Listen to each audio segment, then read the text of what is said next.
ሰላም ውድ የጂአር ቲዩብ ተከታታዮች፣ ዛሬ ከባለፈው ቪዲዮ የቀጠለ ከዘርዓ ያዕቆብ እስከ ልብነ ድንግል ያሉትን የታሪክ እውነቶችና ነገስታቶች እናያለን።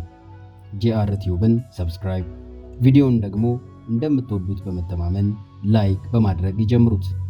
መልካም ቆይታ። የአጼ ዘርዓ ያዕቆብ ምሁራዊ ስልጣኔ ከ1426 እስከ 1460 ዓመተ ምህረት ወደ 15ኛው ክፍለ ዘመን ስንገባ ሌላኛው ድንቅ ንጉስ አጼ ዘርዓ ያዕቆብ በ1426 ዓመተ ምህረት ነገሱ። የንግስና ስማቸው ቆስጠንጢኖስ ሁለተኛ ይባላል። እሳቸው ንጉስ ብቻ ሳይሆኑ ድንቅ ጸሐፊና ፈላስፋም ነበሩ።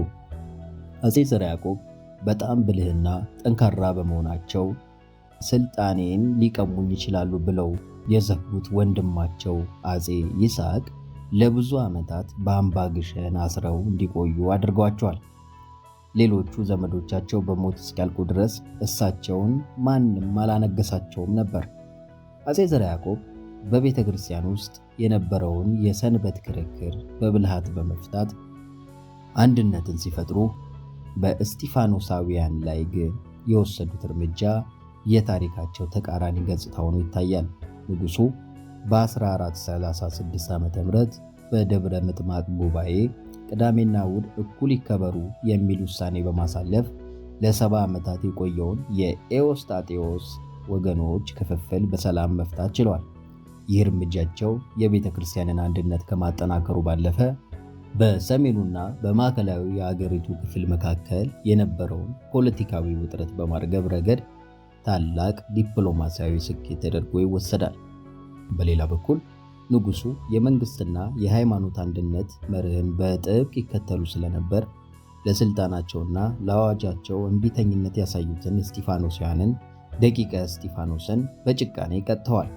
እስጢፋኖሳውያን ለሰው ልጅና ለምስል አንሰግድም በማለት ለንጉሱና ለማርያም ስዕል አክብሮት ባለመስጠታቸው ምክንያት አጼ ዘርዓ ያዕቆብ እንደ አመፀኛና እንደ ካህዲ ቆጥረው በግርፋት በአካል ማጉደልና በእስር እንዲቀጡ አድርገዋል። ይህ ሁኔታ ንጉሱ ለአንድነት ሲሉ ሰላማዊ መፍትሄን ከመፈለግ አልፈው ፍጹም ታዛዥነትን ለማረጋገጥ ምን ያህል ኃይል ይጠቀሙ እንደነበር የሚያሳይ የታሪካቸው ሌላኛው ገጽታ ነው። ንጉሱ የአካባቢው ባላባቶችን ስልጣን በመቀነስ በምትኩ ታማኝ የሆኑ የቤተ መንግሥት ባለሥልጣናትንና የራሳቸውን ሴት ልጆች በተለያዩ ግዛቶች ላይ በመሾም ስልጣኑን በአንድ ማዕከል ጠቅልለዋል። ይህ የአካባቢ መሪዎች እንዳይተባበሩና እንዳያምፁ ያደረገ ድንቅ ስልት ነበር። አጼ ዘርዓ ያዕቆብ ከፋፍሎ ከመግዛት ይልቅ ሁሉንም ነገር በአንድ ሃይማኖትና በአንድ ንጉሥ ስር ለመጠቅለል የሞከሩ ማዕከላዊ መሪ ነበሩ። ሆኖም ይህንን አንድነት ለመፍጠር ሲሉ የተጠቀሙባቸው ጠንካራ እርምጃዎች ልዩነትን በማያስተናግድ መልኩ የተቃወሙትን ሁሉ በማጥፋት ላይ የተመሰረቱ ነበሩ። ታላቁ አጼ ዘርዓ ያዕቆብ ከ34 ዓመታት የንግስና ዘመን በኋላ በ1460 ዓ.ም በወቅቱ የኢትዮጵያ ዋና ከተማ በነበረችው በደብረ ብርሃን ሸዋ አረፉ። ከታላቅነት ወደ ቀውስ የሽግግሩ ዘመን ከ1460 እስከ 1519 አጼ ዘርዓ ያዕቆብ በ1460 ዓመተ ምህረት ሲያርፉ ኢትዮጵያ የቀድሞ ጥንካሬዋ መላላት የጀመረበት አዲስ ምዕራፍ ውስጥ ገባች።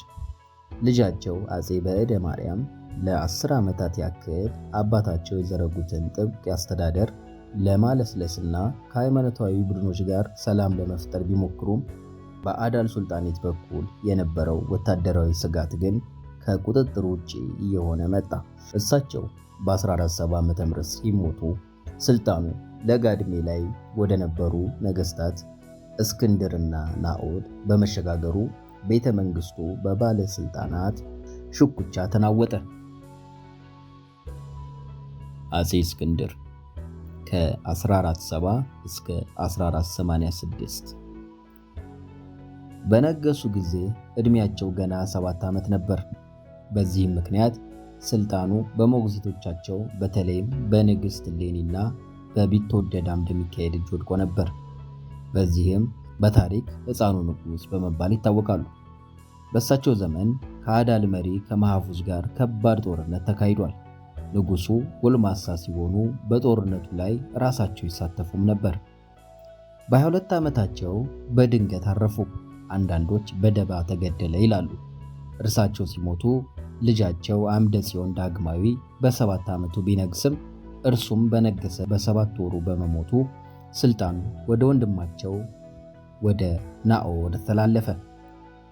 አጼ ናዖድ ከ1486 እስከ 1500 ዓመተ ምህረት።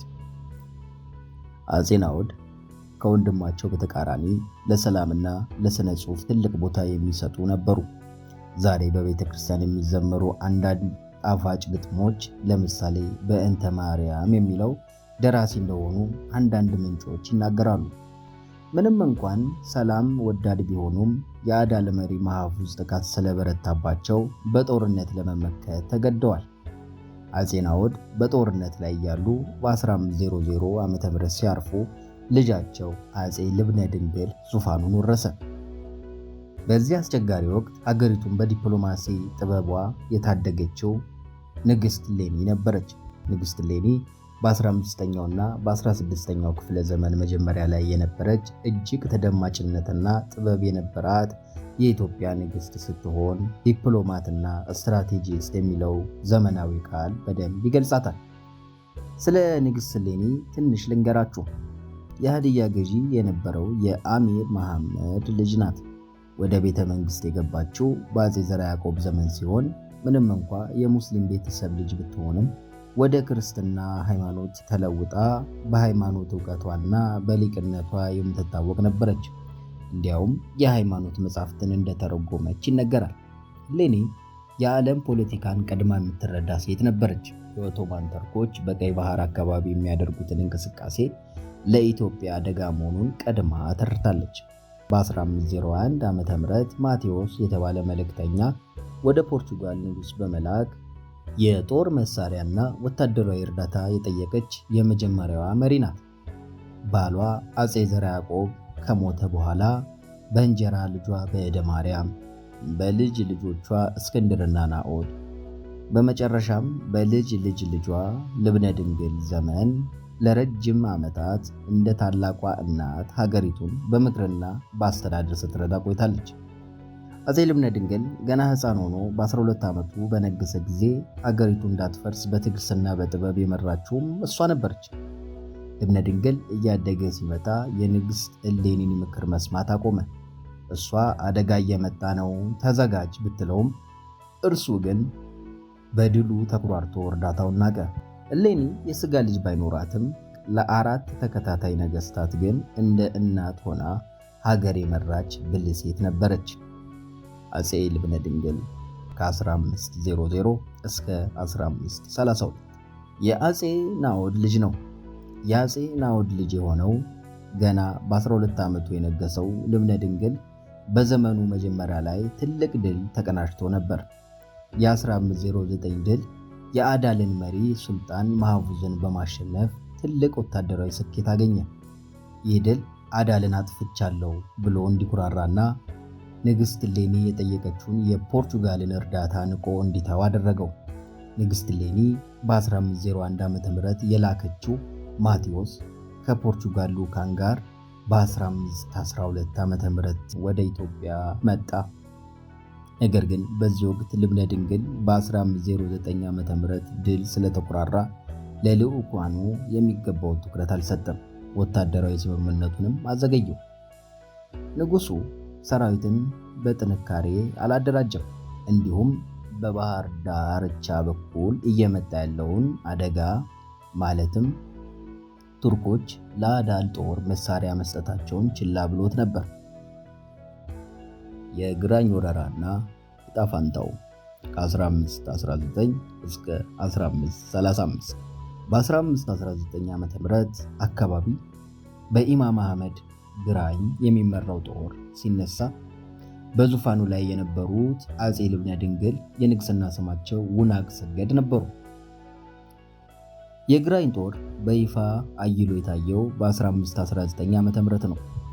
ትልቁና የሀገሪቱን ዕጣ ፈንታ የቀየረው የሽምብራ ኩሬ ጦርነት የተካሄደው በ1521 ዓመተ ምህረት ነው። ግራኝ አህመድ በኦቶማን ተርኮች ዘመናዊ የሆኑ ጠመንጃዎችንና መድፎችን በስፋት አገኘ። ይህ በኢትዮጵያ ታሪክ የመጀመሪያው የጦር መሳሪያ በላይነት የታየበት ወቅት ነው። በዚህ ጦርነት ግራኝ አህመድ የአፄ ልብነ ድንግልን ሰራዊት ድል በማድረጉ ወደ መካከለኛውና ሰሜኑ የኢትዮጵያ ክፍል ለመዝለቅ መንገዱ ተከፈተለት። ከ1521 ጀምሮ ባሉት ዓመታት የግራኝ ሰራዊት እስከ ትግራይ ዘልቆ በመግባት ብዙ ጥንታውያን አድባራትንና ገዳማትን አቃጥሏል። ከነዚህም መካከል ታዋቂው የደብረ ሊባኖስ ገዳምና የአክሱም ጽዮን ማርያም ይገኙበታል። አፄ ልብነ ድንግልም ለ11 ዓመታት ያክል በየበረሃውና በየአምባው ሲሸሹ ቆይተው በመጨረሻ በ1532 ዓ.ም በደብረ ዳሞ አምባ ላይ እያሉ አረፉ። የዛሬውን ትረካ እዚህ ላይ ገታ አድርገን ከልብነ ድንግል መሞት ቀጥሎ የሚመጡትን ነገስታትና አስደናቂ ታሪካቸውን በቀጣይ ለማየት ቀጠሮ እንይዛለን። እስከዚያው በሰላም ቆዩ።